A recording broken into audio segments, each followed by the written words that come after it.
Dans ma précédente vidéo sur le sujet de l'entrepreneuriat, je vous ai parlé des différences majeures que j'avais pu constater entre la vie d'entrepreneur et la vie d'employé. Je vous laisserai le lien dans la description si vous voulez la voir. Aujourd'hui, c'est la première vidéo d'une série qui concerne le retour à la vie normale, à la vie d'employé. J'avais commencé à me dire que j'allais en faire qu'une vidéo et petit à petit, en rédigeant finalement la vidéo, je me suis rendu compte que non, ça allait être beaucoup trop long. Pour commencer, il est important de poser les bases.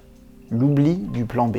Encore une fois, c'est lié à mon expérience, mais je pense que toutes les personnes qui ont un projet en cours ou à venir comprendront de quoi je parle.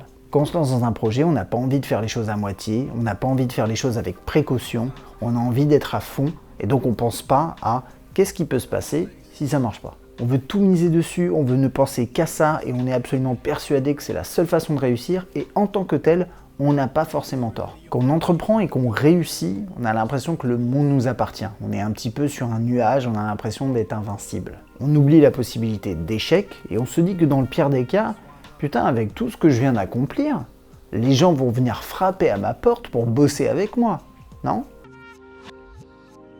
Ce dont je vais vous parler, c'est très connecté à ce que j'ai vécu et je vous souhaite vraiment de vivre les choses différemment. Mais je pense aussi que c'est quelque chose de très français. Une carrière atypique, ça fait peur.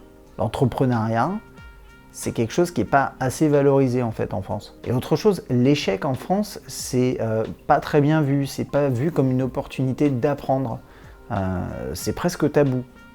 Alors attention, là je fais des généralités, bien entendu que c'est pas partout pareil, mais c'est ce que j'ai quand même constaté.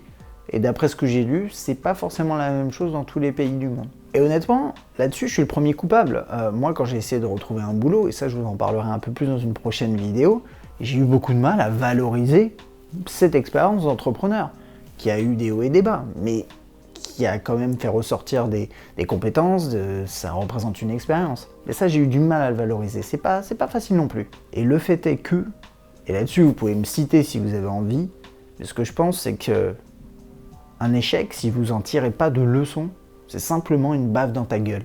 Tout ça pour dire quoi ? Dans la majorité des cas, vous n'allez pas être attendu comme le Messie. Non, vous ne serez pas vu comme une rockstar parce que vous avez eu les couilles de lancer votre projet. Ce sera à vous et à vous seul d'arriver à trouver un bon axe pour présenter les choses de manière à vous vendre. Pour ma part, le fait de ne pas avoir eu vraiment de plan B, c'est ce qui a fait que j'ai attendu vraiment beaucoup trop longtemps avant de me remettre en question et décider qu'il fallait vraiment que je retrouve un boulot. C'était une espèce de fierté, alors pas forcément malsaine, mais clairement ça m'a porté préjudice. Et du coup, quand j'ai commencé à chercher un boulot, et que ça n'a pas fait mouche, et ça a pris du temps, et j'ai dû me remettre pas mal de fois en question, j'avais clairement les boules. Alors qu'est-ce qu'il faut faire ? Malgré tout ce que je viens de vous dire, je pense quand même que la force d'un meneur de projet, c'est sa capacité à être dynamique, à être passionné, et à foncer sans regarder derrière lui. Alors allez-y à 100%, mais gardez toujours en tête les questions suivantes. Qu'est-ce que je vais faire si ça ne marche pas ?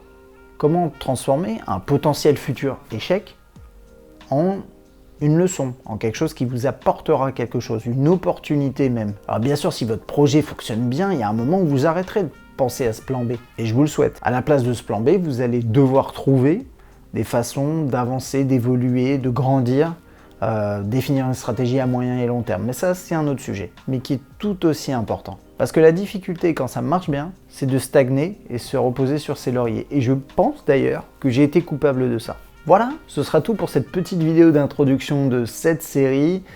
J'espère que ça vous aura plu et intéressé. N'hésitez pas à laisser un petit commentaire. On se retrouve très bientôt pour une seconde vidéo qui sera, elle, dédiée à ma recherche d'emploi à l'époque, qui a été franchement laborieuse. Allez, à bientôt. Ciao.